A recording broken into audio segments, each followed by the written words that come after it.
Sector आज पूरे बाजार में गेन कर रहा है। सुमित पोखरना हमारे साथ जुड़े हैं आईटी में स्टॉक पिकिंग में आपकी मदद करने के लिए। इनफैक्ट सुमित, अगर हम देखें तो जब से एक टेक महिंद्रा का जो रिजल्ट आया था, बहुत ही खतरनाक खराब रिजल्ट था, लग रहा है वहां पे कहीं ना कहीं एक बॉटम बना। उसके बाद चीजें सुधरी, एचसीएल टेक को बड़ा ऑर्डर मिला, अब एक बड़ी डील इन्फोसिस को मिली है और लोगों में वापस रुचि आती हुई नजर आ रही है।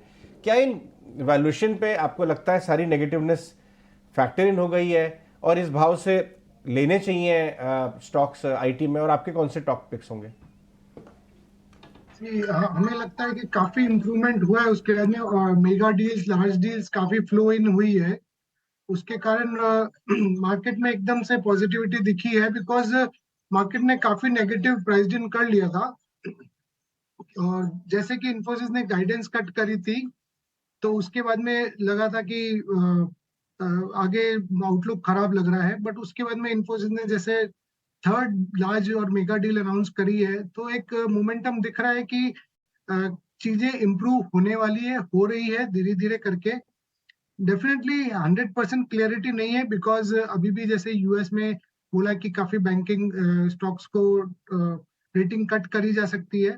तो जैसा कि हम जानते हैं कि सारी आईटी सेक्टर्स को, आईटी कंपनीज को, लार्ज कैप आईटी कंपनीज को बीएफएसआई सेक्टर से काफी मेजर रेवेन्यू कंट्रीब्यूशन रहता है वहां से।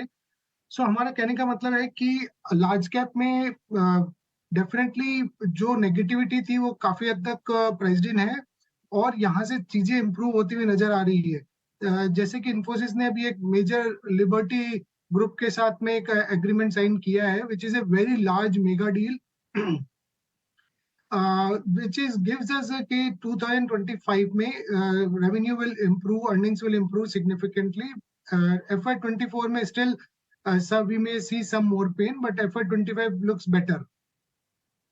ओके, FY25 आपको बेटर लगता है, लेकिन एक्शन तो मिड कैप स्टॉक्स में भी काफ़ी हो रहा है। और इनफैक्ट अगर हम लार्ज विंस की एक बात तो एड्रेस होती हुई सी दिख रही है, दो कंपनियां हुई एचसीएल और इन्फोसिस, लेकिन mid cap specially stocks like Coforge, persistent और इनफैक्ट और कुछ दूसरी और कंपनी की भी ब्रॉडर मार्केट में बात करें तो उन्होंने अपनी गाइडेंस को या आउटलुक को मेंटेन रखा है। तो क्या वो पहले चलना शुरू हो जाएंगे या फिर मोमेंटम को सस्टेन करेंगे?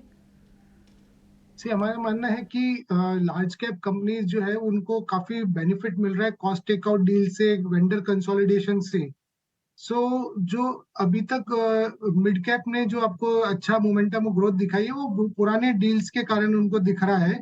बट वैल्यूएशन में ये सब कैप्चर हो गए और वैल्यूएशन काफी एक्सपेंसिव लग रहे हैं। तो हमें लगता है most of the positive for mid cap is already priced इन।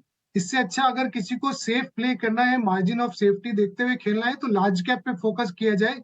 वहां पे डाउनसाइड लिमिटेड है, प्लस जैसे जैसे डील्स आती जाएगी, वेंडर कंसोलिडेशन होगा, उनको फायदा होगा as compare to smaller companies. ठीक है, तो आपकी बेट्स क्या होंगी लार्ज कैप्स अगर आपको यहाँ से बेटर लग रहे हैं तो कौन से स्टॉक्स में आप रिकमेंडेशन देंगे?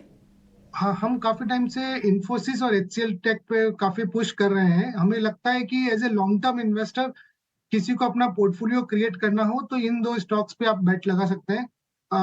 HCL tech will be our second pick, top pick will be Infosys, and third अगर किसी और को फिर भी इन्वेस्ट करना है तो TCS can also be seen. But देखने वाली ये बात है कि इनके जो गाइडेंस कट करी थी इन्फोसिस ने, उस वक्त वैल्यूएशन काफी करेक्ट हो गए थे, स्टॉक काफी करेक्ट हुआ था।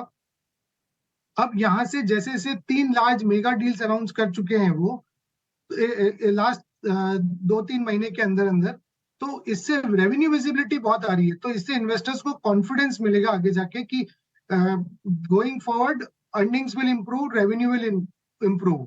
तो हमें लगता है Infosys particularly 10% constant currency revenue growth दिखा सकता है FY25 में।